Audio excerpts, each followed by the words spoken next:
Good evening and welcome. Welcome to That's the Law. I'm BJ Krintzman, and at this point I always say I'm an attorney, and I'm still an attorney, but I've kind of retired from client practice, which I can't believe, and I'm now really concentrating on my neutral work as an arbitrator and a mediator. But still, we want to stick to kind of legal topics. And we're here in a sideways kind of way tonight about legal topics because what we're going to talk about is aging. And we're really going to focus a lot on aging and what's normal, what to look for, when to ask for help, those kinds of things. But I also wanted to do this topic because of the expected presidential candidates who we have, where aging has become a big topic about are they too old to serve as president, either one of them. Anyway, welcome Newton, and I want you to join me in welcoming our guest, Dr. Jeffrey Bass. Good evening and welcome. Good evening, BJ. To you. In the interest of full disclosure, he's not only a primary care physician, he is my primary care physician and has been taking care of me for a lot of years. I wonder, a lot of years. Yeah, I would say. Maybe 20, I don't know. Anyway. We were both younger then. We were younger then. This is the oldest I've ever been. I'm getting close. I know. So we're going to talk about the aging process, but also want to thank you for coming on again. I looked up, my records show that you were last on, do you know when you were on? 20 years? 17, November of 13th, actually, of 2006. So, and at that time, I had you on, we were talking about community activism. And one of the things we talked about was your establishing with your magnificent wife, Mandy, the Caroline Bass Foundation, and which gets hearing aids from kids who've outgrown them and gives them to kids who need them? Well, a little more than that. So it's through Children's Hospital and raise funds to help hearing impaired children to succeed in school, to succeed in life, level the playing field. So it involves helping them with hearing equipment. More importantly, we've grown to bring resources to schools where the kids are hearing impaired and need some integration into the classroom. So it's actually been very rewarding. Oh, it's fabulous, it's fabulous. And Mandy was on also, she was involved with the Newton Schools Foundation at that time too. So it was, you guys just do such a great job. And I've had other docs from your practice in. Tanya Bandak came in, and Katz, Ron Katz came in. So you guys have really been a nice resource for our community.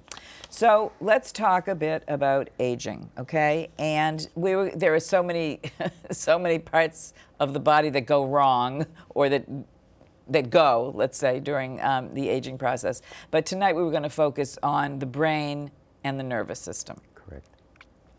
And every person I talked to today, whom I told that I was doing the show tonight on aging, and talking about the brain, every single one who are my age cohort said, I can't remember a thing. I can't remember a thing. And everybody's all, panicked about this. And I think the talk that you gave, he has a webinar that he does, which is fabulous. We've got to figure out a way to get that for that to have a wider circulation. But it's so it's reassuring, and it's informative, and it's comforting in a lot of ways. So anyway, let's talk about the brain and the nervous system. Let's begin with frailty. Frailty, balance, falling, those kinds of things. So should we talk about how to avoid falling? Let's talk about. Yeah, I think that's a good place to start. So first, let me preface by saying a lot of my interest in this came because over years and years of being a primary care physician, the same themes came up over and over. And the same things occurred as people aged, that it became pretty apparent that this is part of normal aging. And I just took note of that, and it became an interest of mine to both make observations, but also to think about how you can just improve the aging process, keep yourself safer, keep yourself more functional, keep yourself more active, keep yourself more fit. So all those things fit into frailty, or I like to think of slowing the process down a little bit. So Why don't we start just with gait and balance, because that's a big concern as people get older. I do want to preface it again with two thoughts. One is anything I say here, you really need to review with your own primary care doc. Don't take anything I say as relevant specifically to you. And the other thing is there's a lot of relevance here to the generation below our generation, because that generation has aging parents, and knowing a little bit about what to expect as your parents age, when to step in, when to support them, what kind of supports to provide, really important. Because you want to provide dignity, you want to provide independence, but you want to provide safety. So understanding a little bit about what's normal in the aging process, essential, both as you're in it, but also as you're the next generation looking after your parents. So right. So if an aging parent tells a 50-year-old son, I can't remember where I put my glasses, that's not the time to call a mental institution and have them sent away, is it? Not quite. Okay, not quite. All right. So you've got to kind of know what we're doing, yeah. So as people get older, their processing time slows down.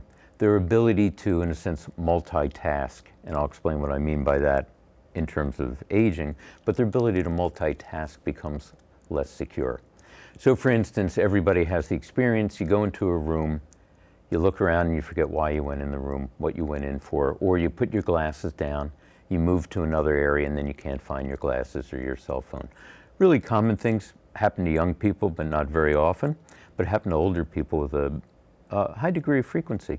And the reason in my mind that happens is because when you're young, you can do a million things at once. Look at kids in high school. They're listening to a lecture, they're on their cell phone, they're talking to the kid next to them, and they're playing on their computer all at the same time.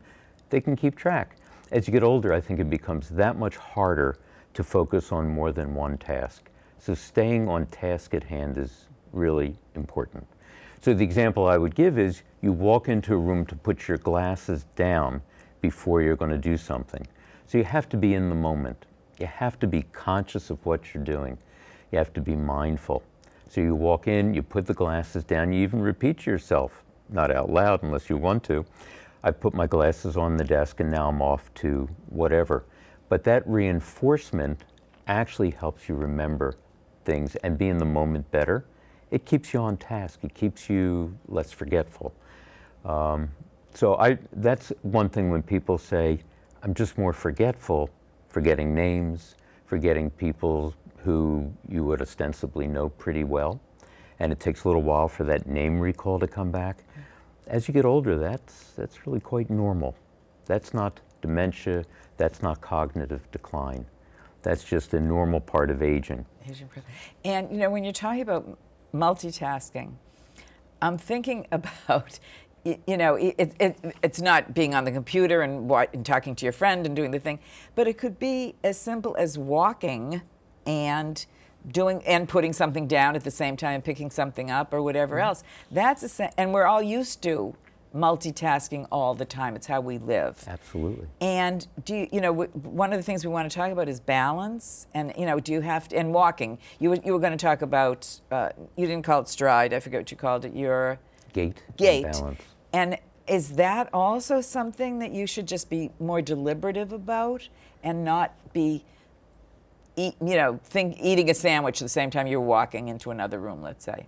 My favorite example of that'll bring this to light, when you drive, and you've driven for 50 years, it's really a natural experience.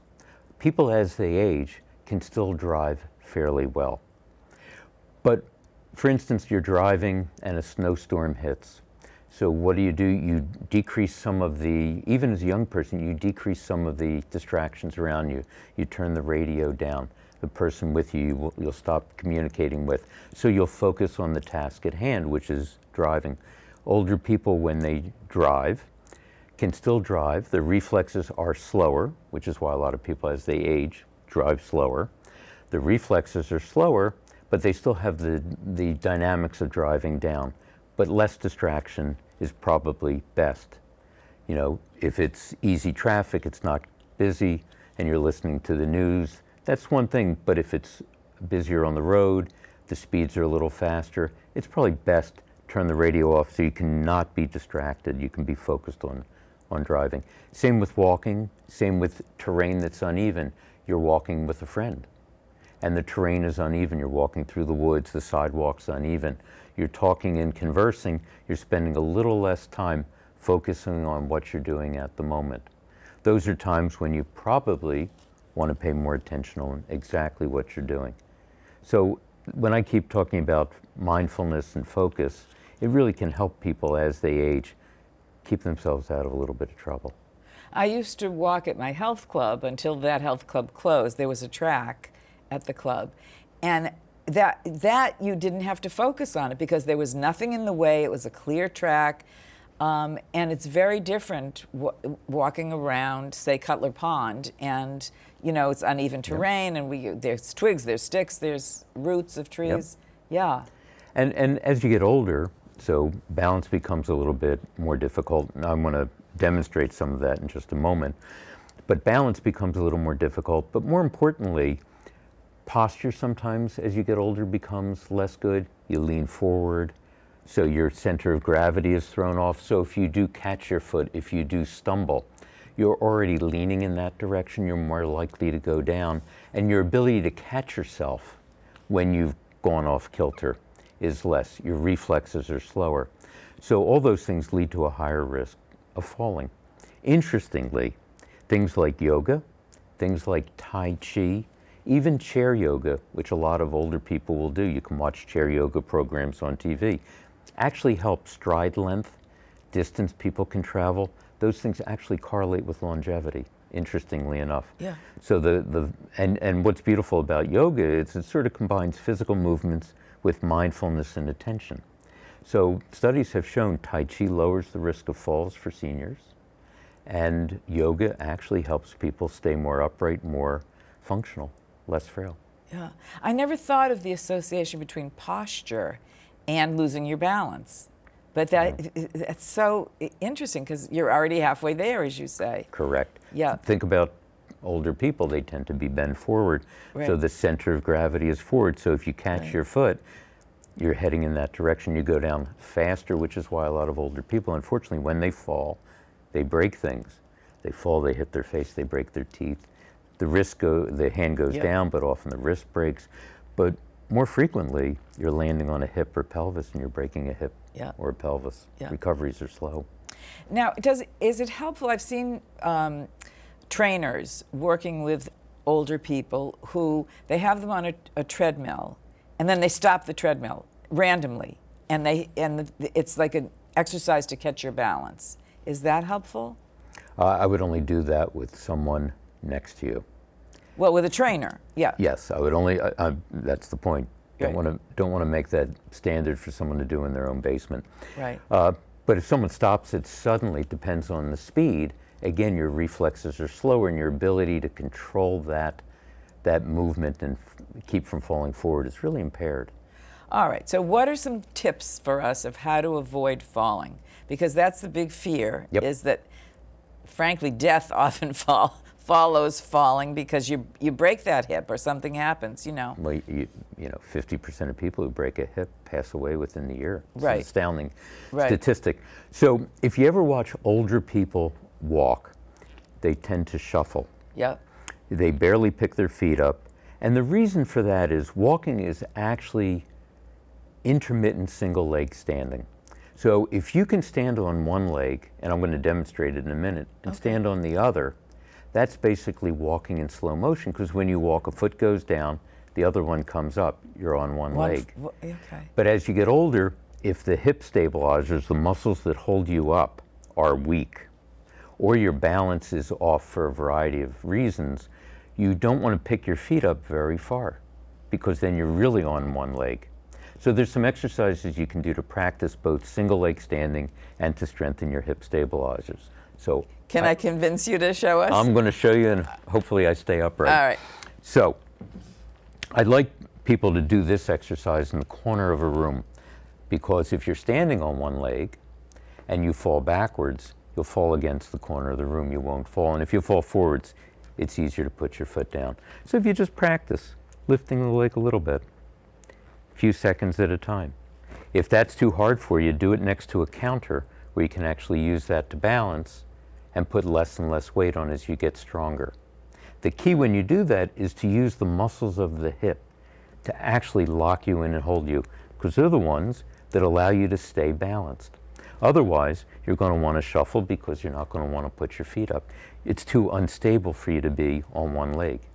The prime example, if you ever watch an older person come up to a curb, they have to stop and navigate it. Why? Because then you really have to plant, and you really have to raise the foot high enough to get up on the curb. And that's petrifying for people who don't have the strength, because oftentimes the foot will catch and they'll go over. I've seen it a fair amount. But one of the exercises I really like that older people can use to strengthen their hips. And the reason it's important is people get older, what do they typically do? They move from homes with stairs to single level living. It's easier. Well, it's easier, but you stop using the muscles you need to get up and down. So people will talk about difficulties getting out of a chair, going upstairs. The easiest way to practice this is just find a chair. Don't use your hands to push yourself up, but just keep the hands out in front. Use your butt muscles to push you up. If that's too difficult, you put a pillow on the seat to make the seat higher. It's easier. The lower the seat, the more difficult. You can just do that 10 times, just using the butt muscles to pick you up and down. Do 3 sets of 10, do it a couple times a day. It actually helps. The more stable you are in your hip, the more stable you are on one foot. And physical therapy. Medicare covers physical therapy for gait and balance. You can do these things covered by Medicare with a physical therapist who will work with you to get stronger. You can absolutely help. Not post injury. You can just great to know. Gait and balance is a reason to have physical therapy. You know what else I try to do is try to be mindful when getting up at theater. Getting up, and you're automatically kind of, you as an older person, you put your hand to rest on the seat, the back of the seat in front of you. And if instead you just get up, you're using those muscles. Every time you get up or sit down, you can use them. Yep. Absolutely. Yeah. Absolutely. While we're on the subject, we should talk about ambulatory aids and things that people can use just for balance. Walkers, rollators, which have a little handbrake, are very nice. You can get them for fairly inexpensively. Canes are always good, but canes aren't as useful because it's a single prong down. If you rely too much on a cane for your balance, you're throwing yourself off balance on something that doesn't have a secure base. So if you really are unstable, a walker or a rollator is best. What a lot of people do as they get older is something that really worries me. They use furniture or walls as their guide when they're walking around an apartment or home. And that's actually fraught with danger, because when you have to reach for a piece of furniture, you're throwing yourself off balance. If that furniture slips or your hand slips, you're falling. Happens all the time. Same with the wall. You're really best around the apartment, and even going out, use a walker or a rollator. They fold up, they can be put in the car and travel with you. I want to know, though, when do you get to that point? Because it seems to me like if you use a walker, that you're not using the muscles that you ordinarily would use to ambulate. So when do you know it's time to do that? Well, if you feel unsteady and unstable, that's a reason to do it, because the whole name of the game is to prevent falls, because they have such devastating impact. When you do use a walker, you're still using your legs, you're just on a wider base. So the balance is better, but you're still actually picking up your legs and walking. In fact, you could argue that it allows you to pick your legs up more one at a time because you have the upper body balance to hold you. Okay. All right, so ambulatory aids. Now, talking about aids, what about hearing aids? I'm glad you brought that up. I said, what about, no, just kidding. It's one of my really personal interests, and it's really very, very important. And I want to bring this up for those who are older and for the generation below who recognize this much more readily in their parents. So a lot of studies have been done, multiple studies have been done, which show that the incidence of cognitive impairment or dementia is higher when there's hearing loss. So if you look at a cohort of 70-year-olds who have dementia, 6% will have normal hearing. But 16, almost 17% of people will have moderate to severe hearing loss. So it's a multiple greater of people with moderate to severe hearing loss who wind up having dementia. What is most fascinating, if you take that group of people with hearing loss and give them appropriate hearing aids, the incidence ultimately of dementia goes down in that group by a third. It's astounding. Is it the isolation? Is it the separation of them from social situations? What you're saying is that people with poorer hearing have more of a tendency to dementia. Correct. And that is shown in multiple studies. And the reason is multiple. There's just less data coming in. And that less data coming in, people who are really hearing impaired, being in a restaurant that's really noisy and sitting there and not hearing anything, you can see how isolating it is.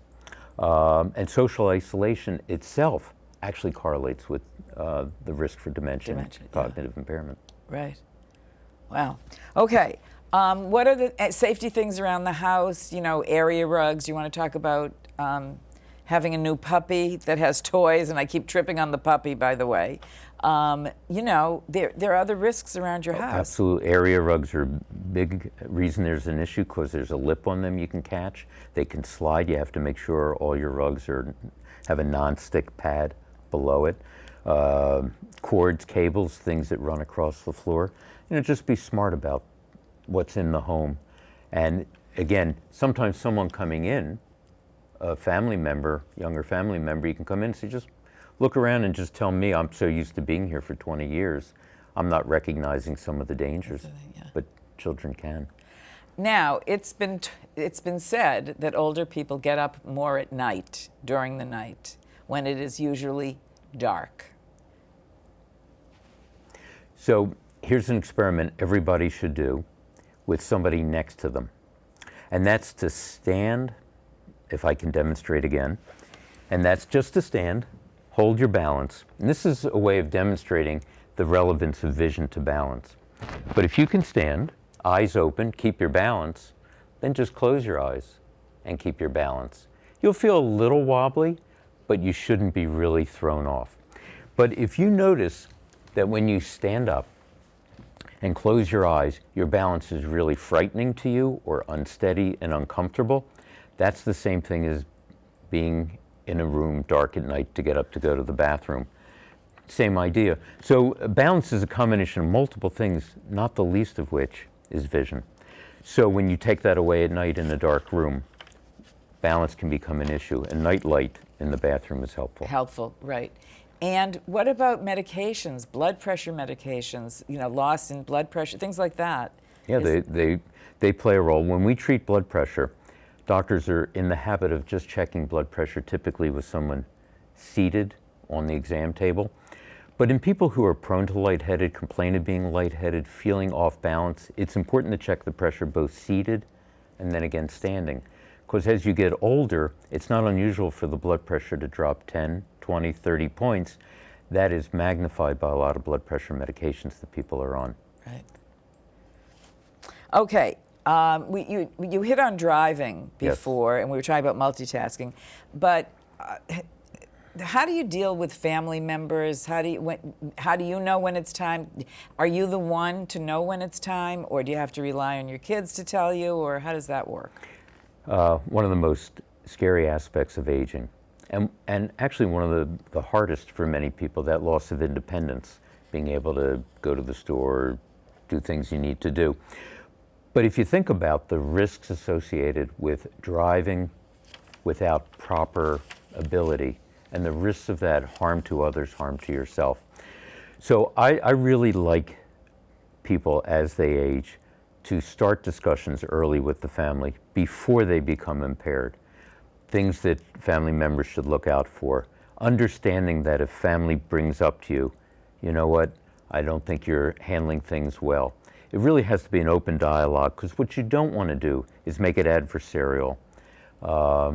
And it often becomes adversarial as people get older and they're just not ready to give it up. But if you start the discussions early, it's very helpful. So there's a couple of signs and a couple of things you can do to make driving safer. One is, if you're not sure if you're driving, I'd encourage all people as they get older to have a family member get in the car with them. Maybe on a parking lot on a Sunday when it's quiet, drive, go into some light traffic, go into heavier traffic. Let a son or daughter just assess, or a younger friend assess you for safety. And you have to be honest with yourself. If they're sitting there and they're white-knuckled, it's probably appropriate for you to give up driving. Also, multiple citations being pulled over, often by police officers, lots of dings and scratches, on the car. When you see that, it's a sign that your control of the vehicle is less than optimal. You can, by the way, if you ever say, I'm not sure, I want something objective, DriveWise programs through hospitals, Spalding Rehab, they have a DriveWise program that you can take part in. And they'll do a simulator exam, they'll take you out on the road. Fabulous. All right, good to know. We've got 2 minutes left, if you can believe it. We have 2 potential presidential candidates whom we can't protect their houses, particularly, and make sure their area rugs are out of the way. But I just want to know, how can we, just as lay people, look on the TV and assess somebody's healthiness to be president of the United States? Yeah. Because age is now going to be front and center. Absolutely. So not knowing the health histories of either particularly well, I know as much about that as you do. But Donald Trump is the healthiest person that's ever been healthy in the history of health. It said that he actually signed that own letter as though he were.